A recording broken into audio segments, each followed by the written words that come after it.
Aqui quem fala é o Alex, do canal Melhores Cortes Podcast. Se você quer começar hoje um negócio lucrativo no YouTube, monetizando em dólar e sem precisar aparecer, clique no primeiro link na descrição e aprenda o que esse cara ensina no curso dele. É o seguinte, eu nem sei quanto tempo você já está ficando cansado, né? Mas uma questão que eu acho que é muito importante na nossa época, é assim, uma questão crítica. Psiquiatria. A gente está num momento assim, de quase de um esgotamento das técnicas existentes, farmacologia.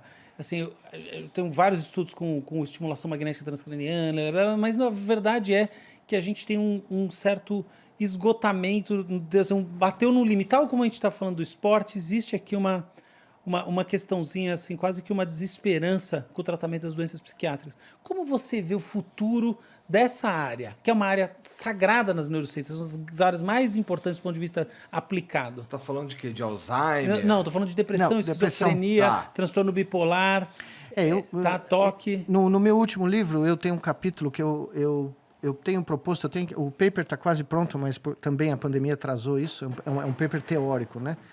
Onde eu tenho proposto que, por causa de um monte de estudos que nós fizemos em ratos transgênicos, em camundongos transgênicos, no nosso laboratório lá na Duke, de que... Como é que é um rato transgênico? É um que você mudou o genoma dele.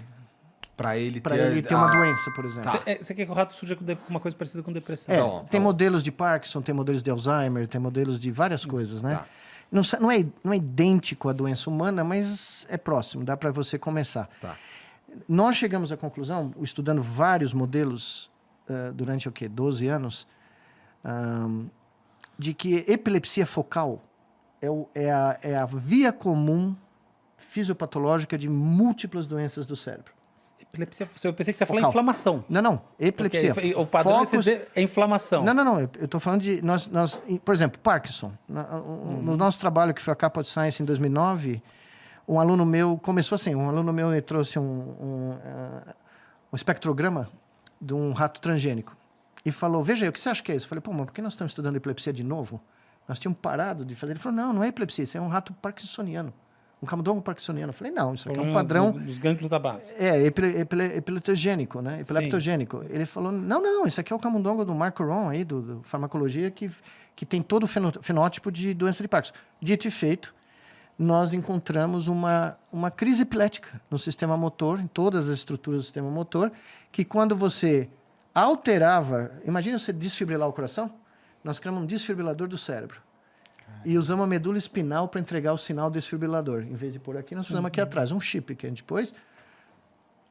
Uma descarga elétrica. A descarga elétrica, a crise epilética ia embora, o ratinho saía andando. Antes ele era congelado, porque ele tinha um Parkinson terminal.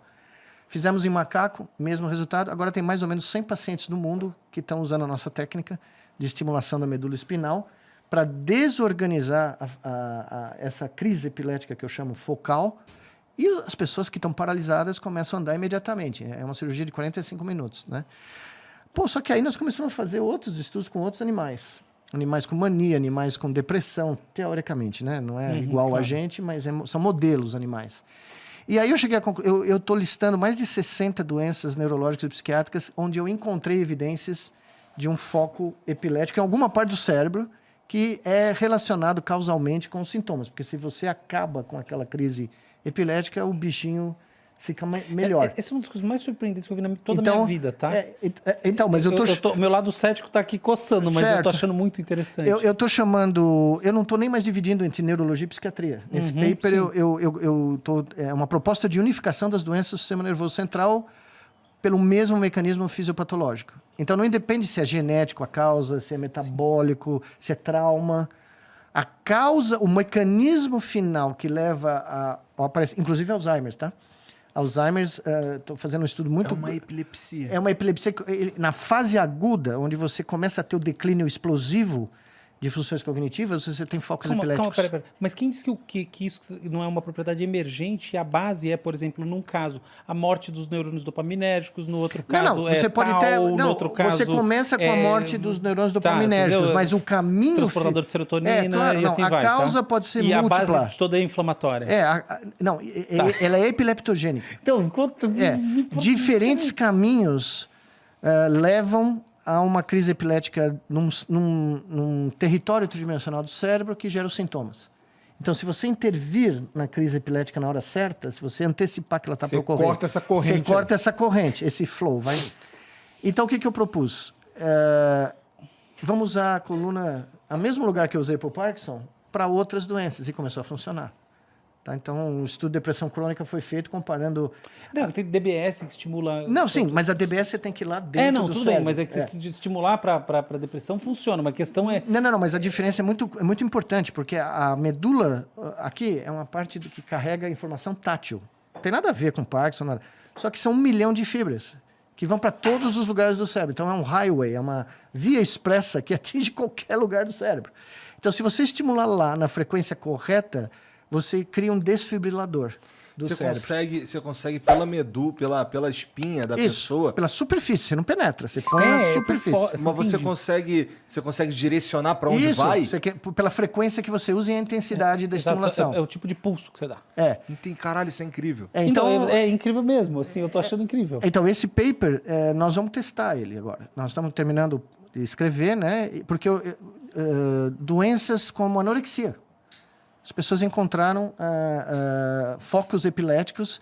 Tanto é que a maior prescrição de antiepiléticos, drogas epiléticas, fora de quem tem epilepsia, é para doenças psiquiátricas. Sim, total. Né? Agora, uma bipolar, transtorno bipolar, esquizofrenia, começou assim, né? Depressão. Então, a minha sugestão, a minha hipótese é que funcionou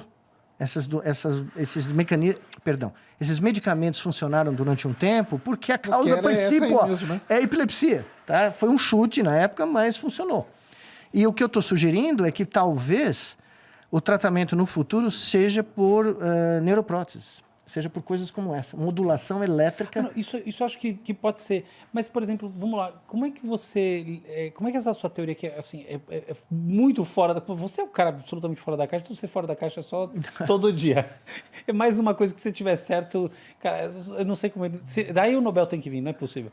Mas porque é muito absurdo. Porque isso muda paradigmas. Olha, eu tô falando de uma área que eu conheço cada detalhe dela, e isso tá fora do convencional total. Mas vamos lá, como é que essa teoria se encaixa na questão da morte neuronal, que a gente tem um monte de estudo, tá? Com encolhimento de cérebro, perda de substância branca, que eu não estou entrando nesses detalhes, são chatos para quem está vendo em casa. Mas, enfim, doença psiquiátrica de longo prazo muitas vezes gera alterações no cérebro em si. Isso. E aí, físicas. Então, é que a atividade epileptogênica, ela leva à morte celular. Então, se você tiver uma magnitude, tanto de intensidade como espacial suficiente, em Alzheimer, por exemplo, tem vários estudos agora mostrando que você vai ter um decaimento, né, cognitivo, mas é pequeno.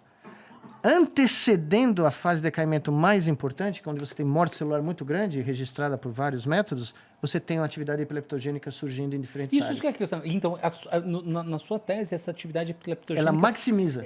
Ela que seria a causadora da morte neural. Ela é uma das amplificadoras. É como se você tivesse um sinal na guitarra que não está muito alto, mas aí você põe num amplificador e o sinal explode. Tá? Você amplifica o sinal. Então, você magnifica a dimensão da morte celular. No Parkinson, a gente... Tanto é que nos bichinhos e nos macacos que a gente tratou, ratos e macacos, que a gente tratou cronicamente com a estimulação, parkinsonianos, né? Que a gente tratou cronicamente, a morte celular dopaminérgica diminui. Tá. A gente conseguiu resgatar 20% dos neurônios que, teoricamente, teriam que morrer. Isso foi meses de tratamento, né? Mas o beleza disso é que 2 vezes por semana. 1 hora por dia. Não é contínuo. Não é que nem DBS. Você não faz contínuo. Você estimula 1 hora por dia, o bichinho fica 72 horas legal. No finalzinho, você vai... Mas aí no ser humano, quem queria fazer? Tipo um chip? Nós já temos o chip, né? Já fizemos. Mas aí ele é programado para... Ele é programado... tanto tempo dar o disparo lá. E não só isso, ele pode ser programado à distância. Claro. Seu neurologista pode regular esse chip. Caramba. Se você estiver tendo sinais, né, que estão muito mais graves... Vou fazer uma pergunta super idiota. Não, imagina. Esse chip... Nenhuma pergunta. Esse chip, ele dispara... pulsos elétricos. Mas ele precisa ter uma bateria para isso? Ele tem uma bateria. Entendi. Tem uma bateria, mas a bateria, como é intermitente a estimulação, não é contínua, a bateria dura muito tempo. E é subcutânea. A bateria não é profunda, então você substitui ela muito rapidamente. Entendi. Se você tiver certo, você não ganha o Nobel, eu não sei mais quem ganha. Não, o Palmeiras ganha do Tri da Libertadores, eu tô bem. Possível. Não quer nem o Mundial. Isso é muito fora da caixa o que você tá dizendo. Não, eu Mundial dei... eu já desisti. Não, eu vou te contar outro segredo que minha mãe disse que eu nunca poderia contar na minha carreira. Eu dei 3 palestras no Comitê Nobel, né? Uma eu dei para os 3 comitês, que é o Simpósio Nobel Interface Ser-Máquina. Eu abri o simpósio, eu fui de paletó, né? Eu não tenho gravata, mas de paletó eu fui. Senão minha dona Giselda, né, não matava. A segunda foi no Karolinska Institute, que é o Nobel Lecture, que também é um negócio assim mais, né, formal, tava todo mundo Tu lá. também foi de paletó? Eu pus o paletózinho, o mesmo, que é o único que eu tinha. Tá. Mas numa outra palestra do Karolinska Institute que os estudantes me convidaram, Aí você foi de... eu fui com a camisa do Palmeiras. Né? Né? Então, dona Giselda nunca me perdoou, mas foi sensacional, porque a molecada, né, não entendeu nada, mas não tinha Crefisa. Então foi bem antes. Bem antes, não levantou o Corinthians lá, cadê o Mundial? cadê o Mundial? Não foi, não teve. Muito bom. O pessoal é discreto na Suécia. Você fez o cara chutar a bola, o macaco comunicar, o Brené, mas e o Mundial do Palmeiras? Se o imperador Abel Ferreira I me ouvir, a gente chega lá. Chega aí, ó, tá vendo? Pro bi, né? Porque o primeiro já foi em 51.